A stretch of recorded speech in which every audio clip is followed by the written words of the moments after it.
Okay. Hello, my name is Jane Lofton. I'm the teacher librarian at Mira Costa High School in Manhattan Beach, California. Welcome to a series of interviews with teachers from different disciplines who are blogging with their students. Today I'm interviewing Michael Hernandez, a media arts and broadcast journalism teacher at my same school, Mira Costa High School. Michael is also an Apple Distinguished Educator, Google Certified Teacher, and the 2004 JEA National Broadcast Advisor of the Year. Thanks so much for joining me, Michael. Sure, you bet. If you could just share a bit to start off with about the subjects you teach. Yeah, sure. So, sorry, I sound like an eighth grade boy. Got a little bit of a cold here, but I teach cinematic arts, which is basically filmmaking, and then I also teach broadcast journalism. So, students in broadcast journalism work to produce a live newscast that we air to our campus twice a week. Yeah, and you really all should watch it. It's really awesome. What I wanted to talk about today is your blogging, primarily, is your blogging work with your students. If you could share with us why you decided to have your students blog and the value you see in having them do that. Yeah, so initially I had my students blog, my journalism students blog, as sort of a summer assignment so that they wouldn't get rusty and they could practice their news writing skills. They didn't need access to the cameras or the editing software or the classroom or the studio, and it's something they could easily do at home on their own. And then it sort of evolved into allowing us to expand our coverage. And so we've expanded it in a couple of, a couple of different ways. One of those ways primarily is when we create a video news package, we will post it on our website. So in addition to the video portion, the students are also required to write additional content, include links and other information to sort of add value to that package that aired. It's only like a 90-second story, and there's usually a lot more information that they can include that the audience might get a lot out of. So that's sort of how that started. But we also have a section on our website primarily for blogging, and those are separate stories that the students cover, and they're assigned to do a blog, every 3 to 6 weeks, depending on different topics. So those could be topics that maybe don't merit the time and the resources of a full video news package, but we still find newsworthy. And it also allows the students to have sort of an outlet to cover stories that they're passionate about or topics that they're passionate about that don't quite fit into our schedule and our lineup. I see. So some of them are assigned and some of them are ones that they choose. Yeah, so the assignments basically are, they'll be assigned to, let's say, a blog for this particular section of the class, and then it's up to them what they want to choose to be their subject. So to have some sort of structure to that, what we've implemented this year is something that we borrowed from the website Quartz. And Quartz is a sort of news aggregator, and they have writers who have what they call obsessions, so something that they're passionate about. So we've had students that have obsessions over, let's say, social media, and so her series of blogs would be related to social media somehow, and that allows the students to sort of improvise what they do and roll with current events, but at the same time have some sort of consistency and a thread throughout their work, and they can sort of have a plan and keep track of that throughout the semester. I see. I know one of the challenges with teachers having students blog is the grading. Could you share a little bit about how you grade their work? Yeah, so for the broadcast journalism class, it's sort of a combination of grading procedures because the students independently run their newscast. So they have the legal rights and responsibilities of an independent journalism organization, just like a student newspaper would have, which means that there is a producer, one of my students, who oversees the entire website. So she's our online producer, and so she actually works with the students to help develop their story ideas, to edit their work, to give them revisions that they need to make, and then finally make the approval to post something live online. So it's not like the students would be able to just post anything they wanted. It has to go through this administrator first to ensure quality and to make sure that what they're putting up there is appropriate for our school and for our program. So as far as evaluating, It goes through that producer first, so the quality gets amplified by a peer. And then in the evaluation at the end of each news cycle, that producer would, there's a section where they would evaluate that student based on a set of criteria that we have, and then they give that to me as their recommendation, not as a direct grade, but just as, hey, I've checked off all these things, or they missed these deadlines, or everything looks great. I didn't have to give them much help. They did a great job, and so that helps me understand the workflow. So I would then take a look at it and then assign a grade based on all of that information.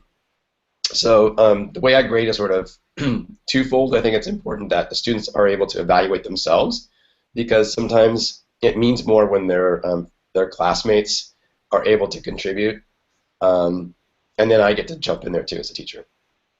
I see. Hey, and actually, I should have asked this before, I think, but so the students are all doing individual blog posts, but they don't have their own blog. It's all part of the class blog. Is that correct? Yeah, so, and that's a big difference that depending on your classroom and what kinds of resources you have and what kind of access to the internet and websites your students might have, that's a decision you're going to have to make as to whether or not each student should have their own and choose their own format for a blog and own hosting site, because there's a lot of different options out there, versus having everything compiled into one location. I think having it in one place is helpful because your audience, meaning parents and teachers, administrators, as well as the students, know where to go to find something, as opposed to having it scattered across a variety of different platforms. You're still going to want to promote it and tweet it out and share it on social media, but at least there's one place. And it's also easier for you as a teacher to keep track of everything and find it. Yeah. So, I mean, there are nice things about each kid having ownership of their own blog, but in a circumstance like this, I can really see that it makes sense. Yeah. For it to be one place. And then also you only have one link you need people to find instead of links to all the different student blogs, right? Exactly, exactly. Now that contrasts with the Twitter accounts that my students have. They have their own individual Twitter accounts. It's kind of set up that way. But for blogging, it's all in one place. I see. Okay, what sort of prep did you do with your students before they started blogging? You know, I'm thinking about dealing with digital citizenship issues like, etiquette, privacy, that kind of thing. Yeah, so again, because these are my students who are journalism students, we talk a lot about that as part of our general curriculum anyway. What's appropriate, what's not appropriate, privacy, definitely copyright, as far as like everything has to be your own original work, with a few exceptions, that we would use Creative Commons to find images. Like we can't go to Iraq or Washington D.C. that easily, so we would find something on Creative Commons to be able to put in there. But generally, that's the emphasis too, is you have to create all of your own content. You can't just aggregate. It has to be original. But as far as training goes, a lot of that's integrated in some of the rest of my regular curriculum. And so primarily the training that I would give them would be a technical one. So for example, we used WordPress for our website. And so it's the process of how do I make a post? How do I space it out? What size do the photos need to be? If we want to web optimize the pictures so they can download quickly to the user, we have to use Photoshop. And we have specs on that. So we have to train them on how to use Photoshop to web optimize those images. I have to train them how to embed a link so that it looks nice. It's not just pasting the giant URL, taking up all that ugly space, and little, fancy things like that that are style. But as far as digital citizenship, it's sort of embedded into the rest of my curriculum. But I highly recommend that if you're not a journalism teacher, you definitely have discussions about that and sort of think about privacy, copyright. I don't think bullying is such a big deal because they know that the teacher's going to be looking at it, but definitely have those conversations.